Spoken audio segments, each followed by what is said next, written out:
अपने कर्मों से भाग्य कटते हैं। हाँ। कथा जैसे मुझे कहते ना, बच्चा जब अनभिज्ञ होता है उसको जानकारी दी जाती है, भाई ये करोगे तो ये गलत है और इसको करोगे तो ये सही है। हाँ। ये कथाएं या हम लोग जो कहते हैं उनसे ज्ञान की प्राप्ति होती है। उस ज्ञान के आधार पर व्यक्ति जब अपने कर्म को शुद्ध करता है तब वो पाप से दूर होता है।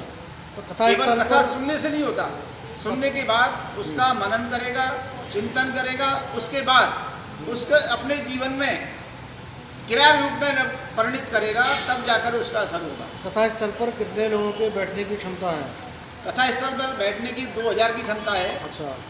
और हमने ये विचार किया है कि जैसे कोरोना कालखंड चल रहा है तो सभी मास्क लगा कर नहीं आएंगे तो वहाँ व्यवस्था रहेगी, सभी के लिए सैनिटाइजर की व्यवस्था रहेगी और थोड़ा सा स्पेस दे करके दूरी पर जितनी उचित दूरी आवश्यक है उतना रख कर हम व्यवस्था करेंगे, जिससे किसी को कोरोना के कारण से कोई व्यवधान ना हो। कथा हॉल में है या पंडाल लगाना है? पंडाल लगाया जाएगा और एक बड़ा पंडाल है और स्थल भी बहुत रमणीक है। दो चीज़ें होती हैं, एक तो कथा कहने वाला कैसा है, उसको किस भाव से कह रहा है, और जहाँ पर उपस्थिति है वो उसका मनोरम दृश्य कैसा है। अगर अच्छा दृश्य है तो उसका भी प्रभाव होता है। हम कभी देख नहीं जाते किसी चित्र को तो किसी की कही हुई बात का अंतर नहीं आता, उसको देखकर ही अंदर आ जाता है। तो उस दृश्य का भी ऐसा प्रयास है।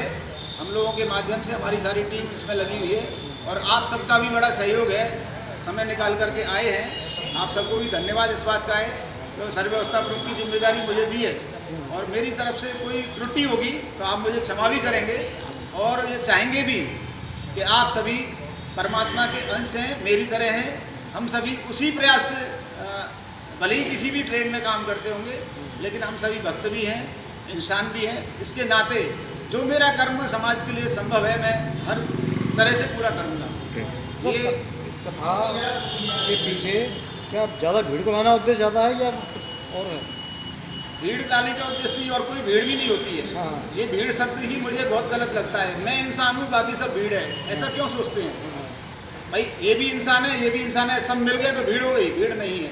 हम सभी इंसान हैं और इस नाते जितने लोग अधिकतम सुनेंगे, भीड़ का उद्देश्य नहीं है, जितने अधिकतम सुनेंगे अपने जीवन में परिवर्तन करेंगे तो उनका जीवन धन्य होगा। परमात्मा का दिया हुआ जो जीवन है वो धन्य होगा तो हमको खुशी होगी, क्योंकि हमारे द्वारा इस प्रयास को किया गया और प्रयास के माध्यम से अधिकतम लोग जो है उसके लाभान्वित हुए और जिन्होंने अपने जीवन में चरित्र निर्माण। तक महिलाओं का सवाल है, हर समाज का, हर देश का, राष्ट्र का उत्थान महिला के द्वारा ही किया जाता है। अगर एक घर में महिला संस्कारी है तो वो अपने पूरे परिवार को संस्कारित कर पाएगी और साथ में अपने समाज को, अपने देश को भी संस्कारित कर पाएगी। भागवत कथाओं में जाने से न सिर्फ महिला खुद पोषित होती है वरन उसके साथ का पूरा परिवार, उसके साथ का समाज भी पोषित होता है। भागवत कथाओं में जाने के बाद ही हमारी जो भी संस्कार है, संस्कृति है, वो हम अपनी आने वाली पीढ़ी तक पहुँचा पाते हैं और अच्छे और बुरे का ज्ञान हम प्राप्त कर पाते हैं। राष्ट्रीय कथाकार दीदी श्री जी का ये भागवत कथा का श्रवण आगरा शहर में पहली बार हम सबको सुनने को मिलेगा। शास्त्रीपुरम क्षेत्र में ये कथा शिव पैलेस विवाह स्थल पर रखी गई है।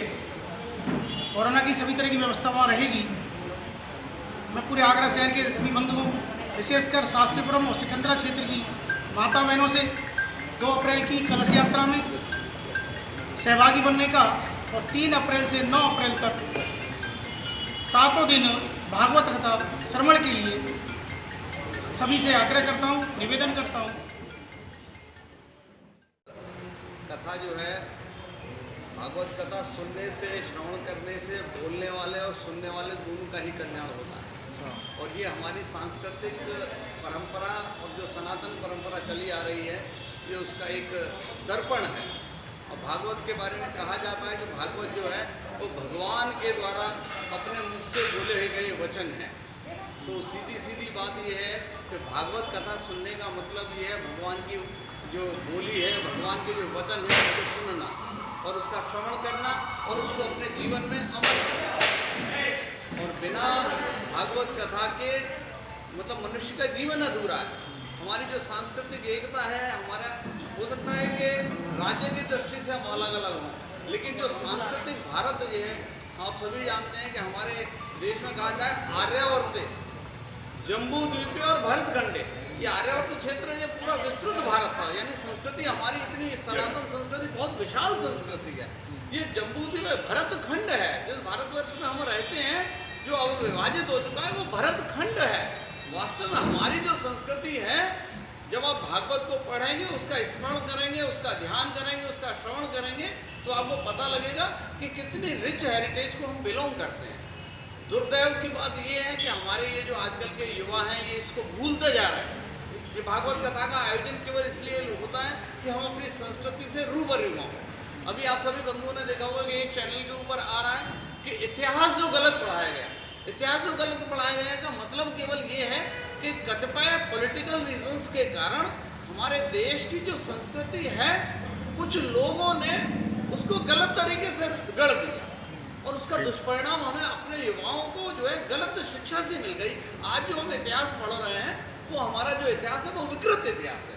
तो इस भागवत के माध्यम से हम अपने पुराने इतिहास का, पुराने गौरव का, पुराने उसका हमको भान होता है, उसके द्वारा हम अपने सारे 16 संस्कार, ये सब चीज़ें कथाओं के द्वारा हम सबको ज्ञान। धर्म के प्रति लोगों का रुझान कम हो रहा है, इसलिए कथा की जा रही है क्या? मैं आपकी इस बात से पूर्णतः सहमत नहीं हूँ।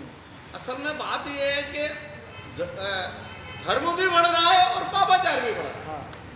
ऐसा नहीं है कि धर्म नहीं बढ़ रहा है। अगर धर्म नहीं बढ़ रहा हो तो आजकल आप देखिए कि इतनी कथाएं हो रही हैं, लोगों की भगवान के प्रति श्रद्धा हो रही है कि बहुत ज़्यादा बढ़ रही है श्रद्धा। हाँ, पापाचार बढ़ने के साथ साथ ये दोनों चीज़ हो रही है। और एक जो अंतिम बात जो मैं आपको कहना चाह रहा हूँ वो ये है, हमारा जो जीवन जो है ये 4 कालों में है, सतयुग, त्रेता, द्वापर और कलयुग। और इसमें ये ध्यान नहीं, ये कलयुग ये क्रम चलता रहता है, तो कलयुग के बाद सतयुग आता है।